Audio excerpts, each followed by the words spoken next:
What's next? I think is a glass ball title. So it's a little bit risky, but it is talking about what things are happening in chaos and how people are coping with change and all the things that are happening now. Okay.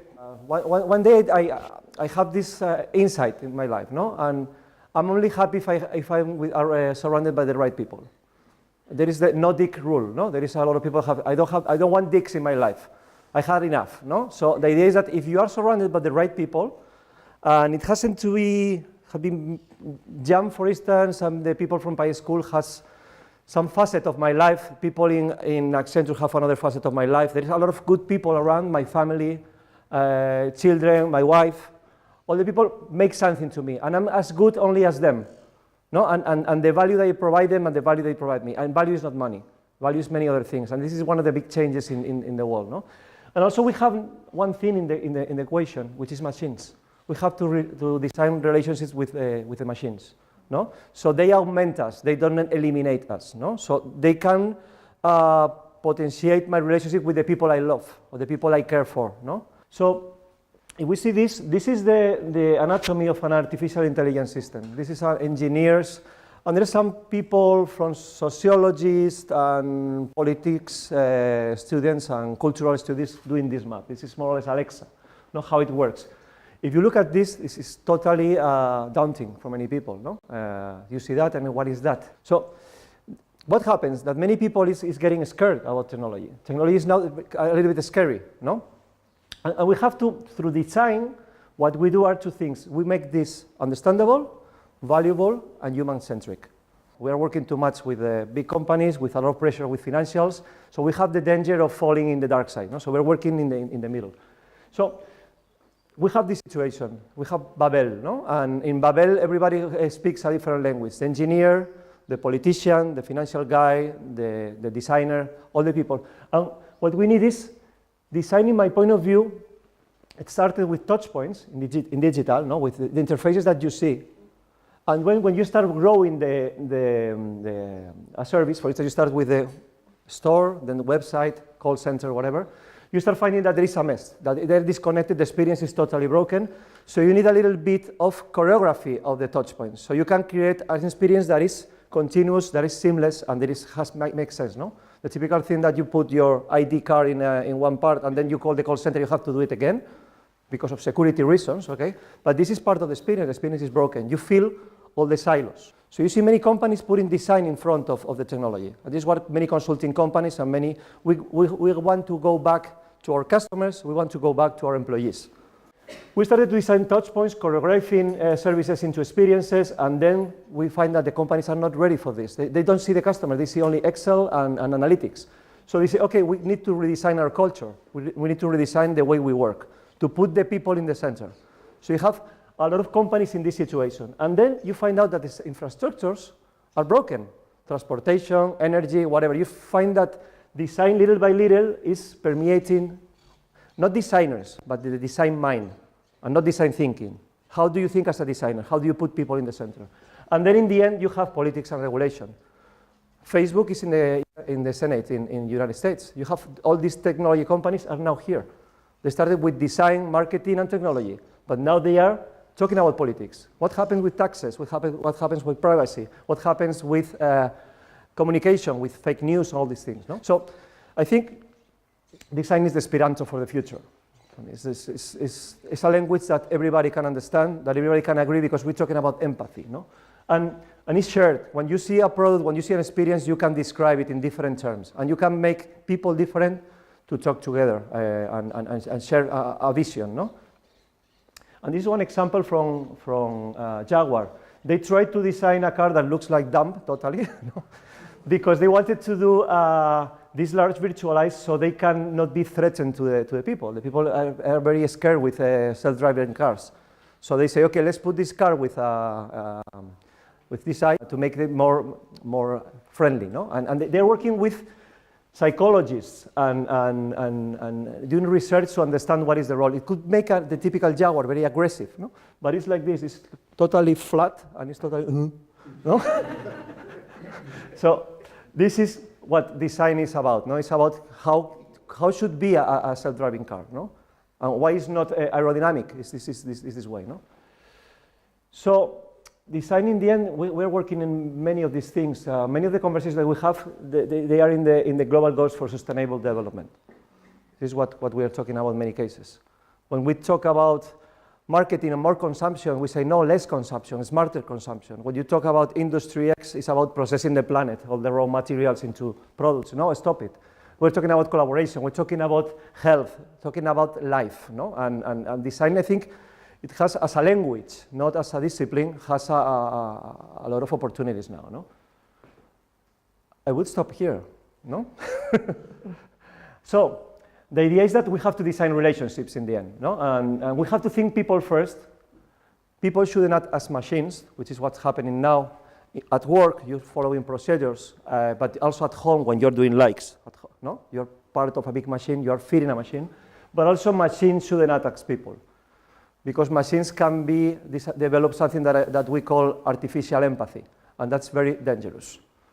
Algorithms don't care about people. Only the people that create the algorithms care about people.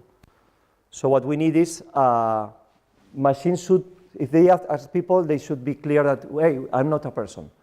No? Because they can develop, and we have this problem with children. Children can be very easily manipulated by a system, by an AI. My son sometimes has this problem. He thinks that he has friends on the other side of the screen. They are not his friends. They don't know them. And some of them are bots.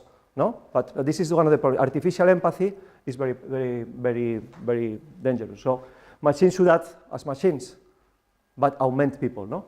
So you have to get the best of both. And I was saying before, going from mindless to mindful. Technology has to be mindful.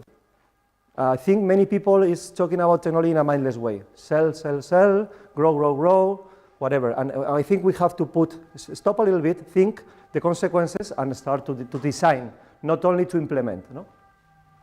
So what's happening? What we're seeing is, this is the situation. No? This phrase for me is, and for many people, the pace of change will never be as low as it is today. It's just dramatic, no? When you are almost 50, okay, no pensions, no whatever, no? So this is the language in the technology side. The people that say this is happy with this because they are winning, no? And the reality for many people is this. Even for people from technology, they want to understand what is happening with technology. No, I'm working in this system, but I don't know, there is no alternative. So just I'm like, ah, like the shout, no? And this is more or less what we see happening. Change, you have traditional organizations and traditional mindset, which is logarithmic growth, and sometimes it goes down. You have many big, old companies doing like this because they don't have the culture or the agility or the scale is too much sometimes. And then you have all the exponential language that goes here. And the more time that passes, the more the bigger the gap. So you have to take decisions. You have to think what is not going to change because I have to filter. I can't do everything. I have to do some of the things. No? So here you have an interesting moment. At the same time, sometimes technology can go exponentially, but the adoption is like this. You have bubbles and you have people adopting, then this product disappears, then you have another one. We don't know Facebook is going to be around in 10 years, for instance. At the moment, it's this way. Uber, the same, but Uber is having, the moment that is popular, it has problems with regulations, with society, so it's not as linear as the people say, because people decide if it's going to work or not. So it's about talking about opportunities, lifestyle design. We see a lot of people working a different way. The guy going to the office, you see a lot of offices around, in Madrid, in whatever, but the people say, I don't know what I'm doing with my life. So you've seen people as using technology as a liberation tool. And I think Axel has a lot of very interesting talks about that. Axel is opening my mind in many cases because I want to redesign my life, not only services for other people. No? It's about creativity and collaboration. No? This is the good side of technology, if you use it this way. No? And at the same time, we find tensions, no? Open versus closed, collaboration versus competition, humans versus machines, digital versus physical, global versus local, diversity versus uniformity. No? But these are false dichotomies. It can be both. You don't have to choose. A good designer, a good politician has to work together the reds and the blues, not just separate them. No? So a designer, the work is trying to find the best way between these apparent opposites. No? And the problem that we have is that media loves dystopias. I don't know, you know, Black Mirror, all these movies. We never had so many science fiction about the technological dystopia at the moment. No? And I think it's interesting because in the 70s, in the 80s was about the nuclear holocaust. No? It didn't happen. Then we have some about virus, Ebola, and whatever. We have movies and art is about also exorcism, catharsis, trying to imagine what if it goes bad, no? But also it's about thinking if it goes well. But media, the problem is that we love dystopias as people, and media knows that, and they feed us with dystopias. So we're scared all the time, no? And we have this, if you know Matrix, you have to decide, no? The blue pill, red pill is about knowing and the brutal truth. You are being manipulated, whatever. Blue pill is security, happiness, beauty, and the blissful ignorance of illusion. No? And technologists, normally, they are idealistic. I'm finding a lot that they are not, but you have to scratch a little bit in the surface. I don't know. And some of them, and media is dystopia. So you have who is getting to reality, who is answering the right questions, who's making the questions. Is that dystopia? How can we avoid or get the worst, no? So this could be like the opportunities, and this could be careful, because if you're not mindful about this, we are sleepwalking to something that we don't like, no? So you as people, how do you feel? Who feels more like utopic, for instance? Any? And dystopic? Who is afraid of technology? Well, more or less, I think the opportunity is a decision. What we do is a decision. And we need this Esperanto, this common language. No? So people can decide, we're going to do this and this and this. And make all the people being able to understand what is the impact of technology, no? And then decide.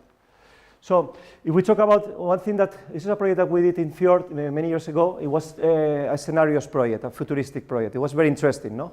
This is a drawing from the Sid Meier, which is the guy that designed Blade Runner. So he has a lot of very beautiful sketches from the original movie.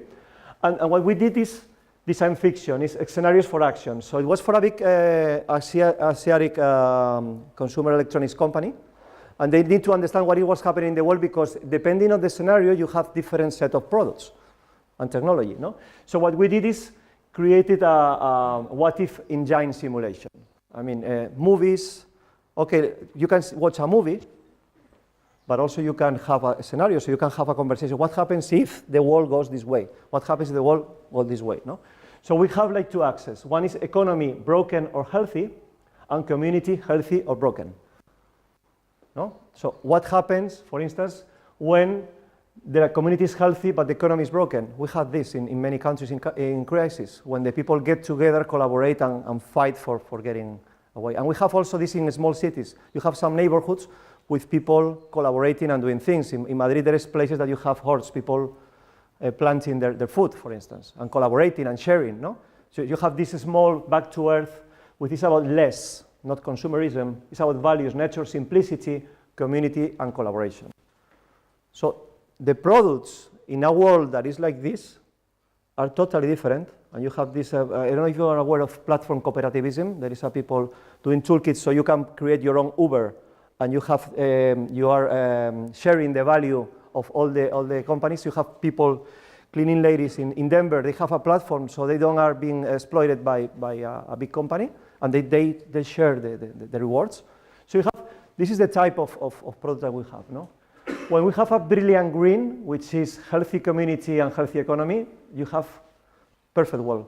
We are beautiful. I have hair, white teeth, and I'm muscled and lovely, no? And happy, no? But the idea is that energy, people, economy are aligned to create a brighter future, no? So you have healthy community and healthy economy. So the products here are totally different, are more sophisticated, but we understand the value of them, no? And then we have this. Some countries, and some parts of some countries, you have this situation, the Godfather state. You have a broken community and a broken economy. So there is political disengagement, insecurity and repression. You control the population. You are talking about people, there are videos of people talking about we need to, if something goes wrong, the police is not going to protect the people, it's going to protect some of the The isolation, cocooning, anxiety, and feeling the other. Whoever is strange is fear. No? So this is another type of a scenario. No? The idea is create extreme scenarios so you can think. It's a simulator. Maybe you can see movies or you can think in countries or places that have this situation. And finally, the runaway consumerism, which is broken community, the people is selfish, but it's a healthy economy. Everybody has money. So you have corporations of governments, obsession for the new, status and fame, money, physical perfection, renovation, and continuous shopping. So you can find also in many places. Even people around are living in the selfie, no? All the time. More or less is this, no? Look, my food, my feet, my everything, no? I call it a Fitstagram, which is like a suffering, no? the beach. You have a lot of, so these 4 scenarios, in reality, they are a mix. You can have some ingredients of them, no? But the idea is that design plays a different role in each of them, no? And it has different opportunities for products and services. So when people talk about technology, we always forget that there is a concept of artificial intelligence that you have in the United States is one, but in China is another totally different. This is about paid freedom. This is about control in China. Europe is, we don't know. We're totally lost, no? But when people talk about artificial intelligence, I say, where?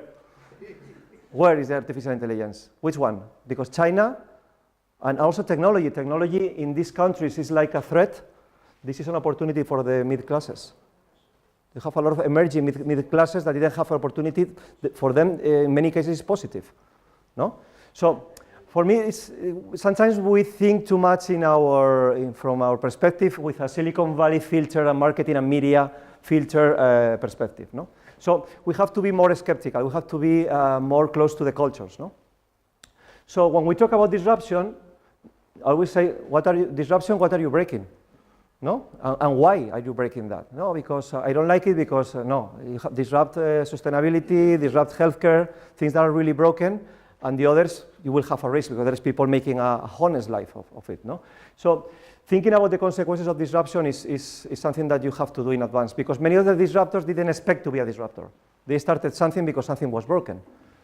So when we use technology for this, the success is this part, no? That the history of personal computing is best described as the continual removal of layers of abstraction between machines and people, no? So the next step for machines is to extend and adapt themselves to how we naturally communicate. This is what they're doing now. You have to learn the language of the computer, now the computer is learning our language. And this is why we are starting to use it in a different way. The computer is part, I have my smartphone here, it's far from me, so we are like cyborgs. The next is putting inside the body, no? And when you have this, I said machines, we are using machines for artificial intelligence, but machines are using us for natural computation. So the idea is make them work together. Artificial intelligence plus human computation equals collaborative intelligence. Many of the people think in this is killing people. Work, jobs, whatever. The idea is that no, if you have an ethical view, in the end what you have to have is that technology augment us, no? Augment us. And also liberate the people to, for instance, in call centers in many places, the idea is that, okay, automate all the crappy work and liberate the relationship.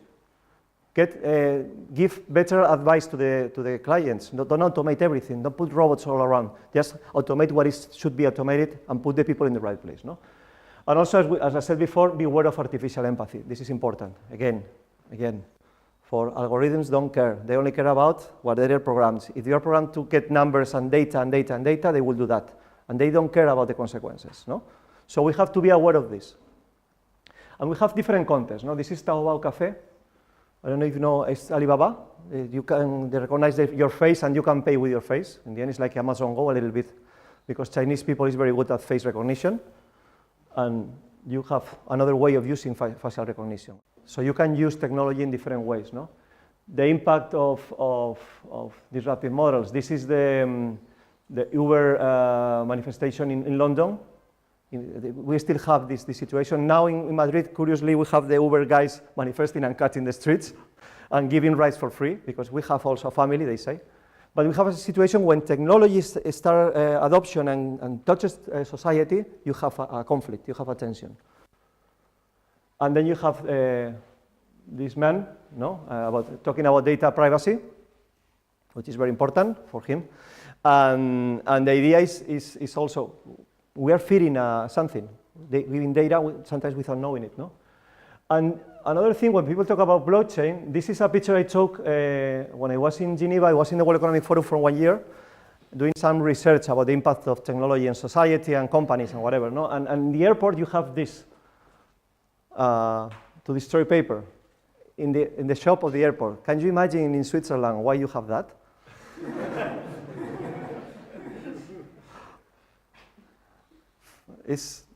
For me, it was curious, really. I took a picture, I can't believe this. Okay, I buy one, I go to the bathroom, I get the paper, I destroy it, and then, okay, finish, what do I do? I'm selling you a shredder, no? Or you can have a business, this is an Uber of shredders, so you have a van in the airport with one, so you can go, hey, destroy your paper for 20 euros here with me, no? Because I don't understand. Or you fly with the thing in your hands. I don't know. But for me, the curious thing, besides seeing this, was trying to imagine the scenario of using this technology, no? Using it in the real context in an airport when you are about to fly, no? Then we have this. This is Local Motors. I don't know if you know them. These guys create microfactories, and they 3D print components of vehicles, and they can build small platforms in different ways. So this is real. It has Watson, and it's artificial intelligence. He's talking about what you're seeing when you're traveling, for instance. No, this is a military car, and these guys are thinking also to put the microfactory in Mars, to print all the. Are you going to go to IKEA and then, hey, I'm going to Mars, no? With IKEA, with the Billy and the, in your special craft, no? Your special shift. So the idea is that print everything once you are in Mars, no? So there are people thinking in different scenarios, totally on the future, no? This is one of the things about driverless car. This is, for me, is funny seeing this, because I get sick when I read WhatsApp. You know, biodramina, what it is? This is the future business of driverless cars, which is to not get sick. You have a pill, and then you can go in the car. So my daughter has all the time, I need biodramina because I'm sick. But Daddy, don't drive like this, don't drive like that, no? And she needs this. So this is the real business. If you want these people to work in the car, I would invest in this company, no? So they can be productive while they're being driven to work. And another interesting thing, for instance, this is a prototype. This is a scenario from Rolls-Royce, and these are cargo ships that are automated. They have no people at all. Real sailors don't believe in this, obviously. No, this is like a. And how are they managed? They're managed with a central control panel like this. You have this guy, and he has the vision of each of the ships every time. So he's changing, and he's moving the ship. So you have one guy driving different ships, and also they deliver cargo in the port with machines, obviously. So more or less, with one man, you are doing the work of many other people. So when we're talking about managing companies in the future, with all the speed, all the change, all the people being productive, but at the same time machines competing, whatever, this is what I see in many cases. I don't know if you know eSports. People like all the time, like like perfect shape, the brain totally tuned. Is this the worker of the future? Just running with machines in real time, with competing. There, Alibaba, there is Netflix, there is all the time. There's a client entering here, there, Because if we try to project what we're seeing, in many cases it looks like it's going to be like this. It's not going to be about being friendly to change. It's about being changing in real time. So these people are the most ready for that. So it's normal that many people get scared. So we have to design not only technology, we have to design work, and we have to design life, no? So what happens is that we have they call it hyperventilation of change. It's like the people is totally scared of this, no? And the problem, this is a guy from the World Economic Forum. He says that hyperventilation of change has a range of negative implications because it promotes the idea that the world is unpredictable and it generates fear. And fear is paralysis or running or shouting. Fear is not a normal reaction, so you have to translate what is this change and this speed into something that is understandable and actionable. So you don't react, you respond, which is totally different, no? And also, it prevents us trying to say anything meaningful about the future, and it discourages us from learning from the past. The past there has a lot of lessons. So, the past, for instance, patterns, no? What is not going to change? The stock market. The stock market is not going to change, but it's going his way, no? It's like machines and quants, like playing with this. This is the stock market. Yeah. Today is this. The rest is, next one will be a bank, and then a store, and Amazon, everything is going to be like this, more or less, no? But a stock market is this at the moment. These are the quants, and you have reacting in real time with machines, whatever, no? Exactly. So, this is electricity. When it's magic, it was like technology now, no? It was magic. The lamp that made the dream come true, this is a lamp. For us, it's totally normal, no? Wow, look at that, no? Oh, of course it's quick, it's electric when you have the first appliances, no? And then toast it as you like it. And you have a toaster and the wizard in the wall, like switching on and off. So for me, this is familiar. This is what can we learn from history? Not that we get fascinated for the new, but then it becomes the normal, no? Sometimes with externalities. The first car, now you have problems with pollution and congestions, but we're working on solving it, no? And also this, this is Itza. You know, are you familiar with this restaurant? It was a success in San Francisco. In San Francisco, and in New York, it's automated. You have to go to an iPad, you put what you want, and then you open a door. The people from the kitchen is in the other side, but you don't not interactive with people. But you have. This was in New York, the auto restaurants, many years ago. And you have FIBO in Amsterdam. You don't already know that. The FIBO is you have small boxes with food there, terrible food. Only if you're drunk is good, no? When you have this moment of I need food, whatever, no? So this was in the past also, no? And it disappeared. But the idea is that there are many patterns in the past. As Mark Twain says, history doesn't repeat, just it rhymes. No? So there are some patterns that we can use just to imagine. It's not because this is going to happen because it happened in the past. But this what-if scenario that is designed can help us to see how was the past, because you can get a lot of inspiration from the past. No?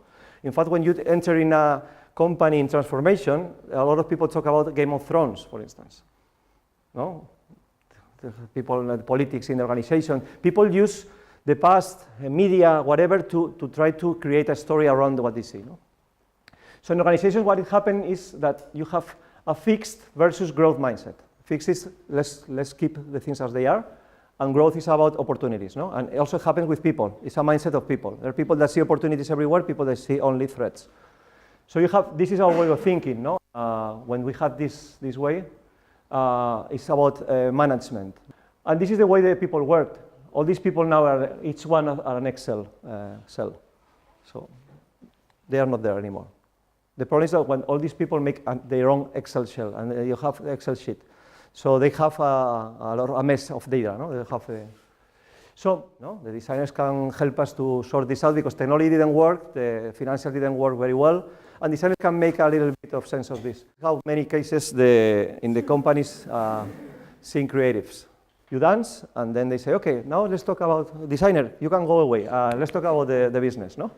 So this is, in many cases, the situation with creativity, but it happens in music, it happens in anything that has a commitment with creativity and with empathy, no? Because numbers are not empathetic at all, no? So this is a typical thing that many designers, something that has something new or fresh, can have. It can be a startup with an investor also, no?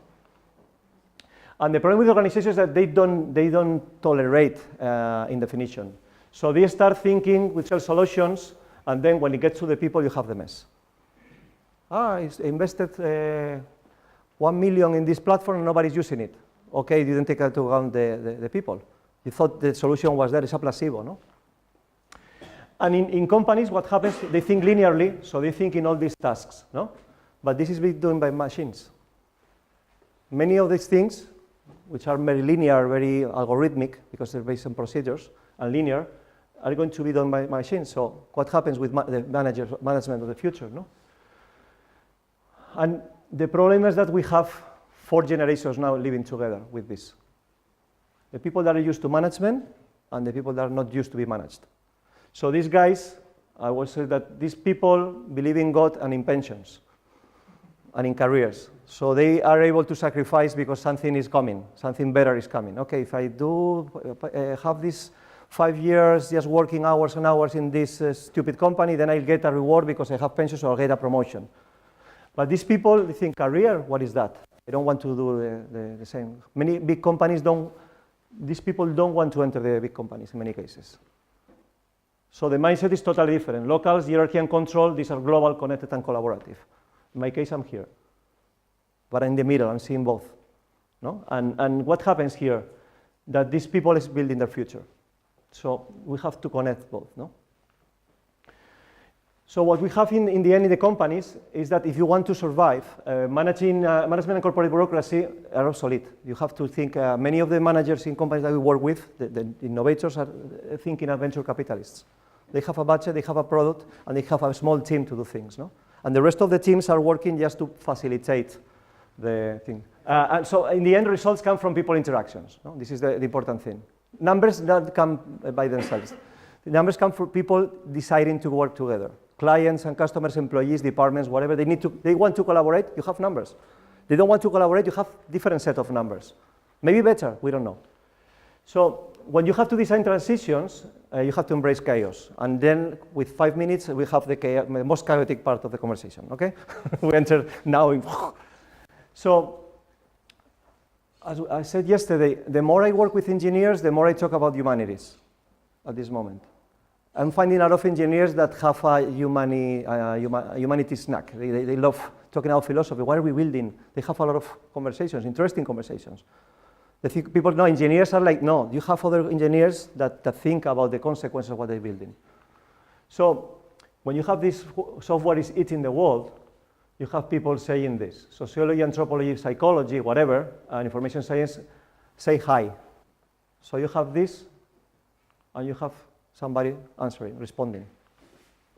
So you need to make a little bit of sense making, which is making sense of ambiguous situations. And this is what humanity is good, because there is no algorithm, there is no science, it's more creative, no?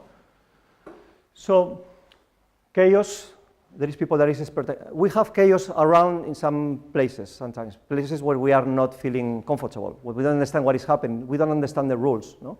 We're out of our comfort zone, they say it now in the self-help literacy, no? So this is Janus, you know them, no? The Italians, of course, you have the Janus door. This is a very interesting god that I use it many times. In many cases, we are here. We have the familiar and the past, and we have also the future, the new. And we are combining this. We have to make the most of the familiar, what our experience, but we have also to imagine the future. There is people that live only here and people that live only there. So we have to connect both, no? Security and predictability, we can do our day, but also we want to see a new movie, a new app, meeting new people. So we are playing, when we go back home, we have this, but we are here because we need this. So it's not about change all the time, it's about regulating, no? So it's about growth in the end, no? Growth is about getting out of your comfort zone. I hate these 2 words. Sounds like self-help, as I said, no? If you can dream it, you can do it, no? And as we said, we need, growth is this also, have to be responsible. It's about sustainability also, no? And this is one interesting example of a combination of future and past. This is Solverein in Germany. These are the Coke factories. And what they did, instead of building a commercial mall, they use it as a cultural space. So they can reflect and honor their past while building the future. And it's a cool space. This is not a typical commercial mall in the outskirts. It's a place with a lot of people visiting it. So what we need to be to be able to work in this situation is being mediators between chaos and order. Order is what people feel comfortable, chaos is when everything starts to feel like broken, but we all the time are like this, no? And you have this tension is fundamental for people, for evolution. And in the middle, you have boundary men. This is an exhibition that was Masters of Chaos in Madrid. It's a very interesting, there are white papers about this exhibition. And they talk about the rituals in different cultures, how communities dealt with chaos. How the shaman, the different people, the psychologists could be people that, okay, you are in a bad moment, I want to help you to go through this. No? Any movie has this situation. No? So these boundary men, usually used to be men, they are masters of these situations, ambiguity. They can lead the community through ambiguity. No? And they are called liminal beings because they don't have category. If I say, are you a consultant? No. Are you a designer? No. What are you? I don't know. But I'm living in the middle. And this talk is very liminal because I'm talking about both, not versus, no? So liminality is a concept that I think is interesting. But these are very good people that can feel the ambiguity, transform and grow.